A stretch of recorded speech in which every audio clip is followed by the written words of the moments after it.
സമ്പദ് വ്യവസ്ഥയിൽ 5% വർധന രേഖപ്പെടുത്തി സൗദി. എണ്ണേതര ഉൽപാദനത്തിലെ വർധനവാണ് വളർച്ചയ്ക്ക് കാരണം. ഈ വർഷത്തെ മൂന്നാം പാദത്തിലെ കണക്കുകളാണ് പുറത്തുവിട്ടത്. സൗദിയുടെ സമ്പദ് വ്യവസ്ഥയിലാണ് 5% വളർച്ച. മുൻവർഷത്തെ അടിസ്ഥാനമാക്കുമ്പോഴാണ് വർധന. ഈ വർഷം മൂന്നാം പാദത്തിലേതാണ് കണക്ക്. എണ്ണേതര ഉൽപാദനത്തിലെ വർധനവാണ് വളർച്ചയ്ക്ക് കാരണം.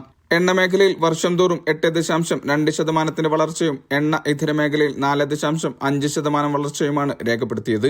സർക്കാർ മേഖലയിൽ 1.8% വളർച്ചയുണ്ടായി. മൊത്തം വളർച്ച സൗദിയുടെ GDPയിലും കാര്യമായ മാറ്റമുണ്ടാക്കി.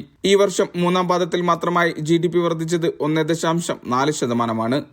എണ്ണേതര മേഖലയുടെ വളർച്ച മുൻനിർത്തി ഈ വർഷം സൗദി 4.4% GDP വളർച്ച നേടുമെന്ന് ധനകാര്യ മന്ത്രാലയം അറിയിച്ചു. Vishal Cherpulassery, media 1, Riyadh.